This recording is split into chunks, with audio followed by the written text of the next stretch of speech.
In 200 meters, turn right into nowhere.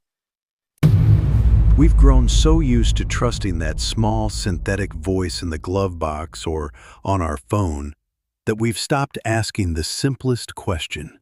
What if, one day, it leads us somewhere we were never meant to go? Not because of a satellite glitch, not because of an outdated map, but because something, or someone, decided to use our trust against us. We like to think that getting lost today is impossible. Everyone carries a satellite in their pocket that can see them from space. But what if that certainty is exactly the trap? What if the technology we consider our most reliable guide sometimes leads us to places where roads end, where logic ends, and where the very possibility of turning back ends with them? Tonight we have three stories, three different people, three different routes, and one thing in common: that split-second glitch when the navigation screen flickers and the voice in the speaker says something it was never programmed to say. Michael Carter was 34, and the road from his office to the village where he grew up, where his mother still lived, and where he drove every Friday, was one he knew by heart. He'd driven this route for 23 years, first as a passenger in his father's old car, later behind the wheel of his own.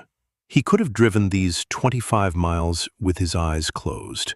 The turn by the grain elevator, the small bridge over the creek, the long, straight stretch past the sunflower fields, then the entrance to the village between two old poplar trees. His navigation app was running more out of habit than necessity. It showed traffic, warned about speed cameras. That particular Friday, the 22nd of November, he left later than usual. A meeting had run long, so he didn't pull out until 9 in the evening, when November darkness settles like a solid wall and fog rises off the fields like the earth's own breath. The rain started about 15 minutes after he left the city. Not heavy, but persistent.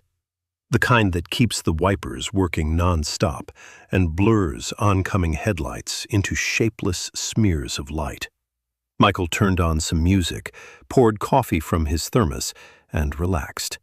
The road was familiar, the car was in good shape, and he had a little over an hour left before he'd see his mother.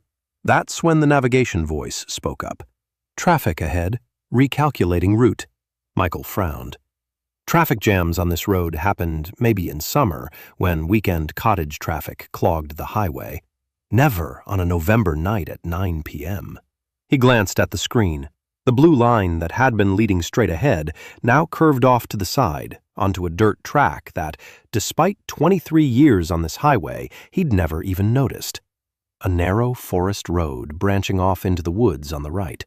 Strange, he thought, but decided to trust the device. After all, navigation apps see things a person can't. Data from other drivers, accident reports, roadwork updates. Maybe something really had happened up ahead. He turned. For the first few minutes, the road looked ordinary enough. A typical forest track, the kind found all over rural backcountry, rutted by tractors, with puddles glinting in the headlights. But something felt off. The trees stood too close to the road's edge, not the way they do on normal forest roads, where there's at least some room to maneuver, but tightly, like a wall, as if the forest were deliberately squeezing the space around the road. Michael checked his phone screen. The blue route line kept going deeper into the woods, and according to the estimate, there were still 20 minutes left before rejoining the main highway. 20 minutes down a forest road that shouldn't have existed at all. He knew every inch of this area, and there had never been a sidetrack to the right of the highway. He tried opening a plain satellite map just to check an aerial view of the area. The app froze. The screen showed an endless loading wheel, and when the image finally loaded, Michael felt a chill run down his spine. On the satellite image, in the exact spot where he was currently driving, there was nothing. Solid forest, no marked road whatsoever. He was driving through a place that, according to the satellite, didn't have a road at all. Maybe it's some old logging road from decades back, he told himself. Satellite maps get updated rarely. They might not have caught it. The rain thickened into an almost solid curtain of water. The wipers could barely keep up. Michael switched on the high beams, and that's when he noticed the first truly strange thing. On either side of the road, on the tree trunks, marks had appeared. Not natural ones, but carved or burned in. Not letters from any alphabet he recognized, more like interwoven lines, spirals, and angles, all at the same height, roughly at eye level for a driver, as if someone had placed them specifically to be seen from a car. He slowed down, staring at these symbols, and because of that, he didn't immediately notice that his phone screen had changed. Instead of the usual interface with the blue root line, something like a technical menu appeared. Lines of code or debug output rapidly shifting, and among the Latin letters and numbers, those same symbols from the tree trunks kept flickering in, as if the program were trying to read something it wasn't built to recognize. Michael stopped the car. His heart was pounding. He turned off the engine, leaving only the hazard lights on, and sat for a few seconds, just staring at the phone, hoping this was some software glitch that would pass if he restarted the app. He closed the navigation app, opened it again. The blue dot marking his location was flickering, appearing on the road where he stood, then suddenly jumping several miles deeper into the forest, then snapping back. The GPS seemed unable to decide where the device actually was. Then the phone rang. His mother's number appeared on the screen. Relieved, Michael hit answer. He'd explain the situation now, ask for directions, hear a familiar voice. There was silence on the line. Not the empty silence of a dropped call, but the silence of presence, as if someone were holding the phone to their ear and listening quietly. Michael said, "Hello," a few times. "Mom, can you hear me?" And that's when, through the crackle of static, he heard a voice. Not his mother's voice. A voice made up of several whispered phrases layered on top of each other, mostly indecipherable, except for one that repeated twice, very quietly, almost buried under the static. "Don't get out of the car." The call ended. Michael sat motionless. Rain drummed on the roof. Outside, in the headlight beams, the trees stood still, but it seemed to him, maybe just his exhausted panic mind playing tricks, that the branches at the roadside had shifted slightly, closing in on the passage. He called his mother's number again. This time the call connected normally. A warm, familiar female voice asked why he'd left so late and how much longer he'd be. Michael, trying to keep his voice steady, asked if she'd just called him. His mother, surprised, said no. She'd been sitting in front of the TV all evening and hadn't even touched her phone. He didn't tell her where he was. Didn't want to scare her. He said he was running a little late because of the rain and hung up. Now he had to decide. Keep going forward, trusting the route that had led him here, or turn around and try to retrace his path. He chose the latter. Turning the car around on the narrow road, the maneuver took several attempts, since there was barely any space between the trees. Michael started driving back the way he thought he'd come. But within a few hundred yards, he realized the road looked different. The same symbols on the trunks were now on the opposite side, where, going forward, they hadn't been. As if the forest had flipped, or as if the symbols themselves were moving along with the car, always staying in the driver's line of sight. The road seemed endless. By his calculations, he should have already passed the stretch where he'd entered from the main highway. But the same turns kept appearing over and over. The same puddles, the same trees with the same symbols. Michael started to suspect, and the suspicion terrified him, that he was driving in a circle, that the road the navigator had led him onto wasn't going anywhere at all, just spinning him inside some loop sealed within a forest that officially didn't exist. Then he saw a light up ahead. Not oncoming headlights. The light was still, dim, yellowish, like a kerosene lamp or a campfire glowing through the trees to the right of the road. He stopped the car a few yards before the bend that would reveal the light, and, despite his fear, killed the engine and headlights to get a better look.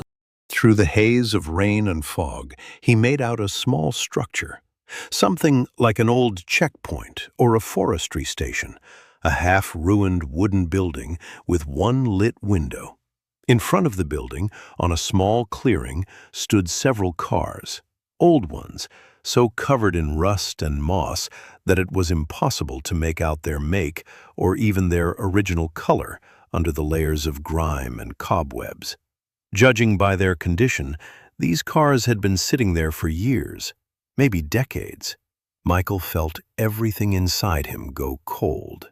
He thought about the people who might have also driven this road, also trusted the navigator, also stopped to look at the light, and never drove any further. He didn't approach. Quietly, almost in a whisper, as if afraid something in the forest might hear him, he restarted the engine and, without turning the headlights fully on, running only on parking lights, turned the car around and drove in the opposite direction from the little building. The next few minutes blurred into a solid stream of panic. Puddles, branches whipping the side mirrors, symbols on the trunks flickering at the edge of his vision. The phone in his pocket kept ringing without reason, then falling silent. Michael drove without looking at the screen, relying only on instinct and one thought. Head toward the smell of wet, open fields, not the thick, stagnant scent of forest dampness. And then, just as suddenly as this forest road had begun, it ended. Real asphalt crunched under the tires, the trees pulled back, and ahead, the lights of the ordinary highway flickered into view, the very one he always drove. Michael pulled over onto the shoulder and sat there for a long time, unable to move. His hands were shaking on the wheel. The rain, oddly, had almost stopped here, as if he'd driven into a completely different weather zone. He checked the clock in the car. Almost 2 hours had passed since he'd turned off the main highway. By his own sense of time, no more than 40 minutes had gone by. He drove the rest of the way to his mother's in silence, without turning the navigator back on, relying purely on memory. When he told her part of the story, about the strange road, the symbols, she went pale and said that as a child, she'd heard old-timers around town talk about a dead road in the woods, one that, according to legend, had been used decades back to move things nobody spoke about out loud, and that this road, according to the old stories, decides for itself who it lets in and who it lets out. The next day, Michael tried to find that dirt track on satellite images in daylight. There was no road. Not a single trace of a track, not a single gap in the tree canopy that could suggest a road. Solid green forest. But in the navigation app's route history, that night's detour was still saved there, with an exact time, mileage, and a name Michael definitely hadn't typed himself. Additional route, return required. He deleted the app that same day.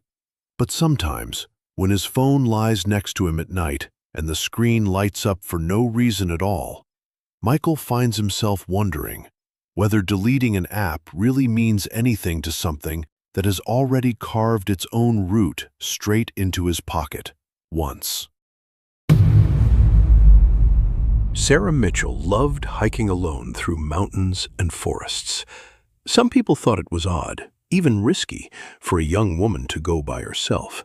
But for her, 1 or 2 day hiking routes were a way to reset her head after a stressful work week at a marketing agency. She always prepared thoroughly, planned the route in advance, told a friend her expected return time, brought a fully charged phone with an offline tracking app installed, one that recorded her path even without an internet connection, relying only on the GPS module. That Saturday, she set out into a small nature reserve about 60 miles from the city, a place she'd visited before and considered perfectly safe. Moderate climbs, clearly marked trails, and usually a few tourist groups passing through during the day. The route she'd planned would take around 6 hours, with a return to the car well before dark. The first 2 hours went exactly according to plan. Sarah took photos of the views, stopped for short breaks, checked the tracking app now and then. The blue line of her traveled path curved neatly along the trail's contours on the map. The weather was clear and cool, perfect for hiking. About 3 hours in, she came to a fork in the trail that, from her memory of her previous visit, shouldn't have been there. 2 paths branched off at almost the same angle, both looking equally well worn. The app showed the main route continuing to the left, so she turned that way. That's when she first noticed something strange. The distance counter in the app, which had been steadily climbing this whole time, suddenly froze. She was walking. She could feel that physically. Her muscles were tired, leaves crunching underfoot. But the mileage number stayed unchanged for several minutes. Sarah stopped, shook the phone, checked whether the GPS module had turned off. The satellite icon glowed green. The signal was stable. She walked on a little further, staring straight at the screen, and saw something odd. The blue dot marking her location on the screen simply sat still, while the trail around her in real life kept unfolding. New trees, a new bend, a new stretch of rocky ground. Probably a satellite signal glitch from the dense canopy, she thought, though she knew this wasn't quite a logical explanation, since the app was showing full signal strength. She kept walking. By her internal sense of time, another 2 hours or so passed. The sun had noticeably shifted in the sky. She'd had time for a full rest stop with a snack, drunk through half her water supply. And the entire time, the app's mileage counter kept showing the exact same number, frozen in place, as if she hadn't moved at all since that fork in the trail. That's when she saw the footprints. On a damp patch of ground near a small stream, there were clear footprints, matching the exact same tread pattern as her own shoes. She looked closer. The size, the sole pattern, even the distinctive scratch on the left shoe she'd made herself last month, stepping on a sharp rock. It all matched perfectly. At first, she assumed these were simply her own footprints, left earlier that day, somewhere near the start of the route where the trail crossed itself. A logical explanation. She checked the direction of the prints, and that's when something clenched inside her. The footprints led in the opposite direction from where she was currently walking, as if some other Sarah had been walking toward the one walking now, along the same path, with the same steps, but in the mirror opposite direction. She tried calling her friend. No signal, just a single bar that kept flickering in and out. She wrote a text message and left it pending. She tried opening a regular map without the tracking app's overlay. The map showed her position correctly, the blue dot exactly where she physically stood, judging by the surrounding landscape. But the moment she switched back to the tracking app, the dot froze again at the old location. Sarah decided to keep moving forward, hoping to reach a familiar landmark. A small wooden birdwatching tower she remembered from her previous visit, about an hour's walk from that fork. The tower appeared somewhat sooner than she expected. Old, wooden, slightly tilted, familiar enough that she recognized even the distinctive crack in one of the support beams. Sarah walked up to it, relieved.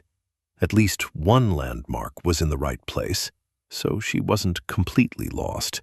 But as she got closer, she saw something that made her blood run cold.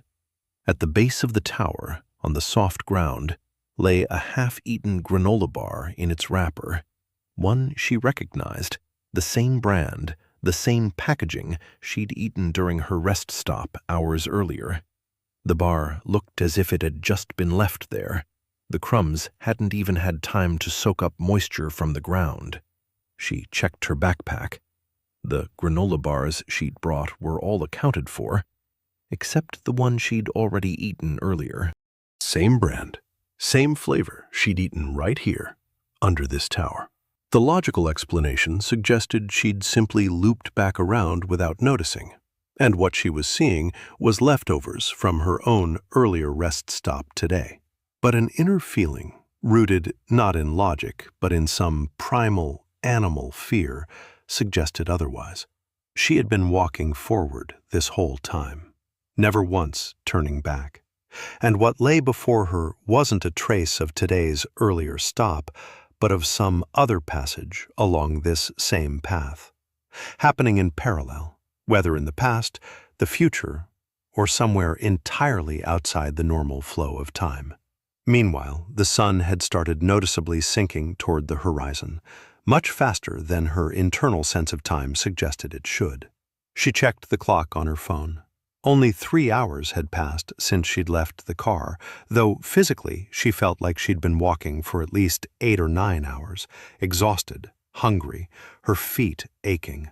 Sarah decided to head back the way she came, navigating not by the app, which was clearly malfunctioning, but by her own memory and visible landmarks. She turned around and walked back toward the fork. The way back felt different to her. Not in the sense that the landscape had changed. The trees, rocks, and trail bends looked familiar, but in the sense that she began noticing traces of her own forward passage, left quite recently. Flattened grass, a broken twig she herself had pushed out of the way an hour ago. But now these traces appeared twice, as if she'd walked this path forward not once, but twice, though she only remembered a single pass. At the fork that was supposed to lead her back to the main route, she stopped, confused. Both trails, the one she'd just come back down and the other one, looked equally well worn, and she could no longer say with certainty which one she'd walked forward on. That's when she found the note. A piece of paper folded in 4, torn, judging by its size, from a small notebook. The same kind she always carried on hikes for jotting things down, lay wedged under a rock at the base of a tree by the fork. Sarah pulled out her own notebook from her backpack. A page did indeed seem to be missing from where this one had likely been torn, though she was certain she hadn't torn out any page today. She unfolded the note. The handwriting was her own. She recognized the distinctive slant of the letters, the habit of writing the letter T with an elongated top stroke. The text was short, written as if in a hurry. If you're reading this, it means you reached the fork twice too. Don't go left again. Go right, even if the app says otherwise. Walk until it's fully dark, and don't look back if you hear your own footsteps behind you. Sarah stood motionless for several minutes, holding a note written in her own handwriting that she had absolutely no memory of writing. Logic screamed that this was some cruel prank or a hallucination from dehydration and exhaustion, but the fear rising from her stomach to her throat told her to listen to the note. She took the right trail. Walking it, she tried not to think about the sound of her own footsteps, which, as she suddenly realized, echoed not only under her feet, but also somewhere behind her, with a slight delay, like an echo lagging half a second behind. She walked fast, almost running, when the trail began sloping downward, and the dusk thickened around her faster than it should have for this time of year. The mileage counter in the app suddenly came back to life, The number started climbing again, as if the GPS had finally caught the right signal. The blue line on the map ran forward alongside her movement, showing her approaching the parking lot where she'd left her car. When Sarah came out onto the edge of the forest and saw the silhouette of her car in the small lot, it was already almost fully dark. The clock showed late evening, much later than her internal sense of elapsed time suggested, yet almost matching the time she was supposed to return under her original 6-hour plan, as if those strange loops inside the forest had somehow canceled each other out. She got into the car, locked the doors, and sat there, trembling for a long time before she could bring herself to start the engine. Later, at home, she carefully reviewed the saved track in the app. The route line did indeed contain a strange anomaly. Roughly in the middle of the path, the track seemed to loop. The same stretch of road had been walked twice in a row, overlapping itself with a minimal offset, as if the program had recorded two nearly identical passes along the same route during a single hike. In her notebook, she found no evidence of having written that note herself. The page she supposedly tore out was indeed missing from the numbering, but the handwriting of the numbers on the surrounding pages, unmistakably her own, differed from the handwriting in the note in the smallest, almost imperceptible ways. A slightly different slant, a slightly different weight of hand, as if the same person had written it, but in a somewhat different state, or perhaps in a somewhat different time. Sarah still goes hiking, but she always brings a paper map of the area alongside her phone now. And whenever a trail leads her to a fork where both directions look equally well worn, she freezes for a few seconds, listening for whether her own footsteps might be echoing behind her half a second late. David Reeves worked as a delivery driver and had grown as used to night runs as other people get used to their morning coffee. That November evening, he was heading back from a delivery to a small town in the northwest of the region, and the drive home was expected to take about 3 hours on a highway that ran mostly past a nature reserve's forests, where cell signal was unreliable and road lighting was practically non-existent.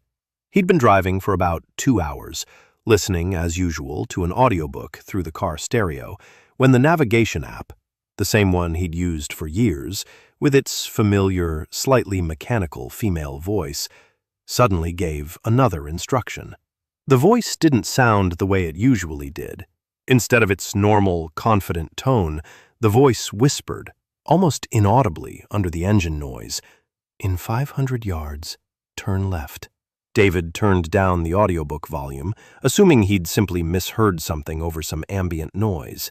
500 yards ahead, the road did indeed split.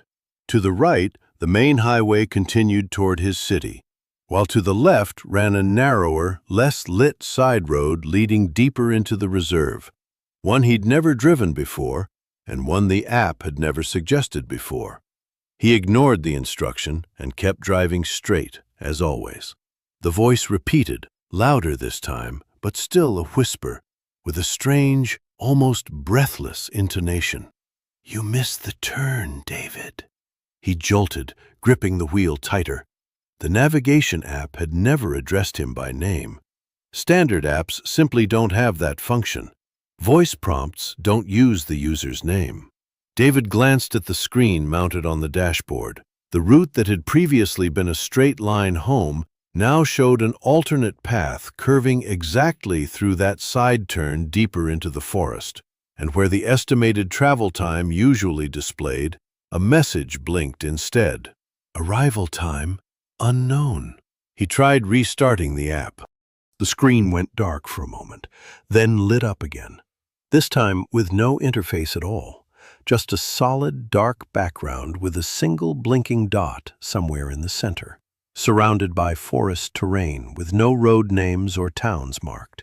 The voice spoke again, this time without any turn instruction, just a string of words, whispered with a strange tenderness that sent a chill down his spine. You'll find what's there interesting, David. Trust me.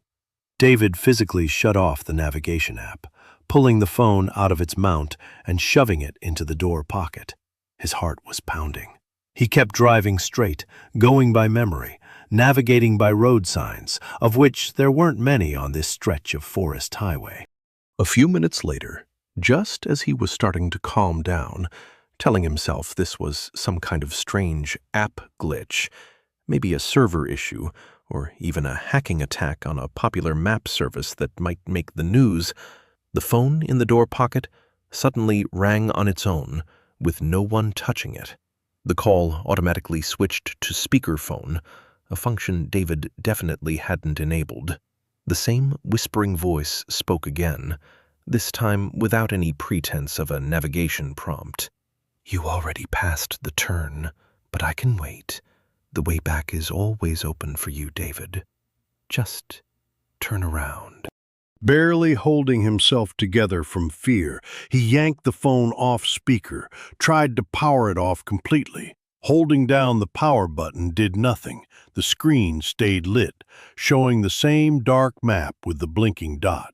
He threw the phone onto the passenger seat and focused entirely on the road, gripping the wheel with both hands, trying to recall the exact distance to the nearest town where he could stop among other people. The road, however, started feeling less and less familiar. David had driven this route more times than he could count, and though everything looks different at night, he was nearly certain. This particular stretch, with a sharp left turn and a small bridge over a dried-up stream bed, he was seeing for the first time in his life. He pulled over onto the shoulder to catch his breath and get his bearings without the phone's help, relying solely on road signs. The sign standing a few yards ahead, lit up by his headlights, showed the name of a town he had never heard of, even though he considered himself familiar with every town and village within 60 miles of his route. That's exactly when the phone on the passenger seat came alive again. Not a call, this time, just a voice, speaking directly from the speaker, with no incoming call at all, quiet, almost intimate, as if someone had leaned in right next to his ear. "You're close. One more turn and you'll see the building." "It's warm there, David. They're waiting." David grabbed the phone and, despite his fear, forced himself to look at the map again. It now showed more detail. A forest area marked as a protected nature reserve, and right in the center, a small icon resembling a building symbol, labeled with a set of unfamiliar characters. Identical, as he would later learn from accounts of others who'd gone through similar situations across the country, to symbols other people had reported seeing in similar circumstances. Logic told him to turn around and drive back the way he'd come, while the way back still existed. But alongside the terror, something else was stirring in David. Curiosity, an almost unstoppable urge to find out what this building was that the voice kept insisting on. Later, telling this story, he couldn't explain to himself why exactly, at that moment, he decided to keep going forward instead of turning back. Maybe the voice was somehow influencing not just the technology, but his own decisions as well. He drove forward. A few miles later, the trees parted, and a building appeared in the headlight beams. Old, squat, with peeling plaster, resembling something between an abandoned research station and a derelict old sanatorium. One window on the ground floor glowed with a dim yellowish light, though the rest of the building looked completely abandoned and dark. In front of the building, on a small, overgrown clearing, stood several cars, different makes and years, some almost entirely swallowed by moss and ivy, others looking newer, as if left there no more than a few years ago. David counted at least 7 vehicles, and the sight filled him with genuine dread. How many people before him had heard that same whisper from the speaker and driven here, trusting a voice that knew their names? The phone in his hand spoke again, louder this time, almost impatient. "Come out, David. The doors are open for you." He didn't get out.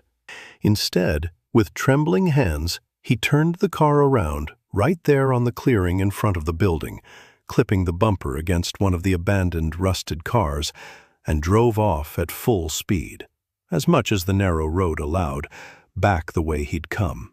The voice in the speaker no longer whispered requests. It seemed to have changed tactics now, repeating over and over, louder and faster, with a note of something like irritation or even rage. "You can't leave. The road only leads here. You're already here, David.